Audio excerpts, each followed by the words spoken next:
Hello and welcome to the future coaching.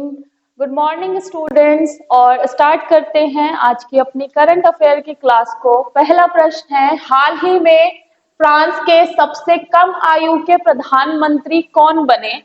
तो France में जो सबसे कम उम्र के प्रधानमंत्री इस बार नियुक्त हुए हैं वो है गैब्रियल एटल।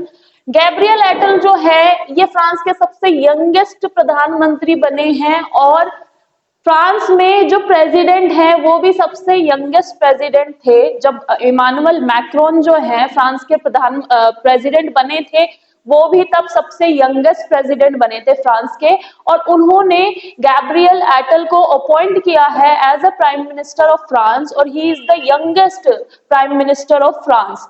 तो गैब्रियल एटल जो है इनको नियुक्त किया गया है, सबसे कम उम्र के प्रधानमंत्री फ्रांस के बन गए हैं।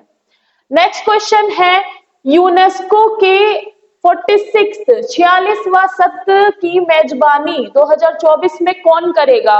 तो यूनेस्को जो है united nation educational scientific and cultural organisation, इसकी जो इस बार सत्र की जो ऑर्गेनाइजेशन है, पहली बार इसका सत्र जो है वो भारत में ऑर्गेनाइज होने वाला है। भारत इस बार जो है यूनेस्को के सत्र को 46वें सत्र को होस्ट करेगा और ऐसा पहली बार है जब यूनेस्को का जो सत्र है वो भारत आयोजित कर रहा है और भारत इसकी मेजबानी कर रहा है। नेक्स्ट क्वेश्चन है, हाल ही में ग्रीन फ्यूल्स अलायंस इंडिया किसने लॉन्च की? तो ग्रीन फ्यूल्स अलायंस इंडिया जो है ये डेनमार्क ने लॉन्च किया है। ग्रीन फ्यूल्स बेसिकली क्या होता है? ग्रीन फ्यूल्स जो होते हैं ये वो फ्यूल्स होते हैं जिसमें जीरो कार्बन एमिशन हो, जो टोटली एनवायरमेंटल फ्रेंडली जो होते हैं उनको हम ग्रीन फ्यूल कहते हैं। जैसे कि इसका एक एग्जांपल लेते हैं, सोलार एनर्जी। तो सोलार एनर्जी जो है ये बिल्कुल ग्रीन है, इसमें कोई भी कार्बन एमिशन नहीं होता, ना ही इसमें कार्बन का कहीं भी इस्तेमाल होता है। तो ग्रीन फ्यूल जो होते हैं जैसे कि सोलार एनर्जी हो गया या फिर हाइड्रो इलेक्ट्रिसिटी हो गया, ये सब ग्रीन फ्यूल के ही सोर्स है। तो ग्रीन फ्यूल्स जो है इसकी अलायंस डेनमार्क के साथ मिलकर के डेनमार्क ने इंडिया के साथ मिलकर के ये लॉन्च किया है। और ग्रीन फ्यूल अलायंस का जो फोकस है वो बेसिकली रहेगा कि कार्बन का जो एमिशन है, कार्बन डाइऑक्साइड का एमिशन है, उसको जितना कम किया जा सके उतना कम करे और जितना ज्यादा से ज्यादा ग्रीन फ्यूल्स को हम यूज कर सके उतना ग्रीन फ्यूल्स जो है वो यूज किया जाए। जिसमें कि इंडिया में बहुत सारे इनिशिएटिव चल गए हैं, जैसे कि ईवी व्हीकल्स आ गए हैं, इलेक्ट्रिक व्हीकल्स और ग्रीन हाइड्रोजन बसेस आ गई हैं। तो ये सब जो है हमारा फोकस शिफ्ट हो रहा है कार्बन न्यूट्रल होने पर। नेक्स्ट क्वेश्चन है, हाल ही में आईआईटी मद्रास ने अपना कैंपस कहां पर स्थापित करने की घोषणा की? तो आईआईटी मद्रास ने इस बार जो अपना कैंपस है वो श्रीलंका में स्थापित करने की घोषणा की और यह भारत के बाहर दूसरा आईआईटी का कैंपस है।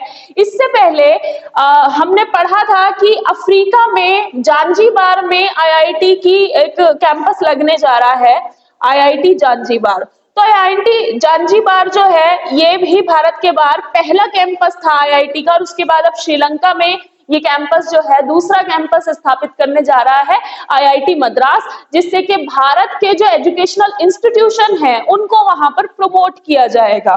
नेक्स्ट क्वेश्चन है, विश्व हिंदी दिवस कब मनाया जाता है? तो जैसे हमारा हिंदी दिवस होता है सेम ऐसे ही विश्व हिंदी दिवस भी मनाया जाता है।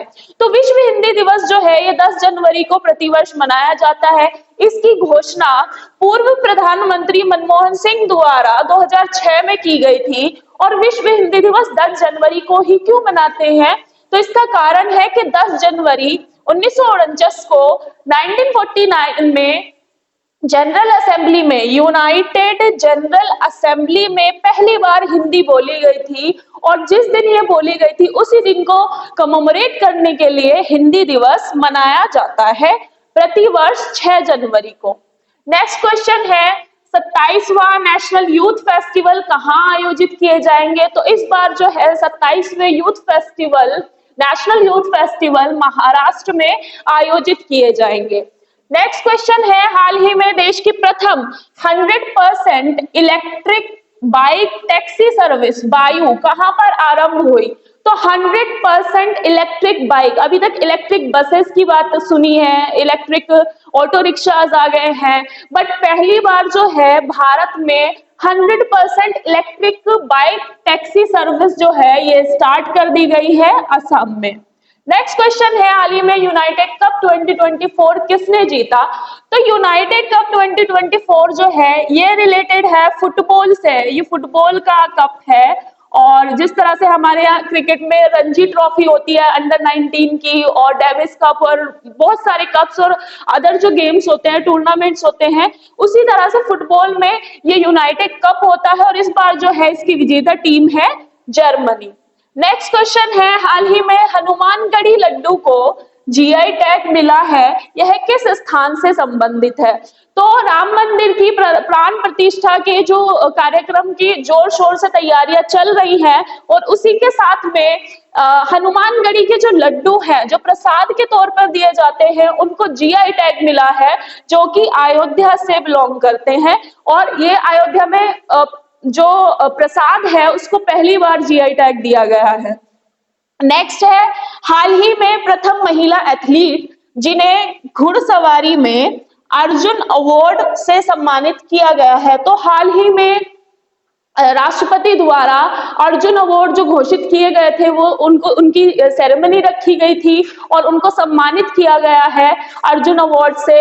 तो इसमें दिव्य कीर्ति सिंह राठौड़ जो है ये राजस्थान से बिलोंग करती है, ये महिला घुड़सवार है और इन्होंने अभी हाल ही में जो एशियन गेम्स हुए हैं उसमें इन्होंने घुड़सवारी में ड्रेसेस में गोल्ड मेडल जीता था, तो उसके लिए इन्हें अर्जुन अवार्ड से सम्मानित किया गया है। तो इसी के साथ ही जो आज का हमारा करंट अफेयर का सेशन है वो यहीं पर समाप्त होता है। कल फिर मिलेंगे कुछ नए क्वेश्चन के साथ और I hope you like the session, और अगर सेशन लाइक किया है तो उसको सब्सक्राइब भी कर लीजिएगा। And thanks for watching.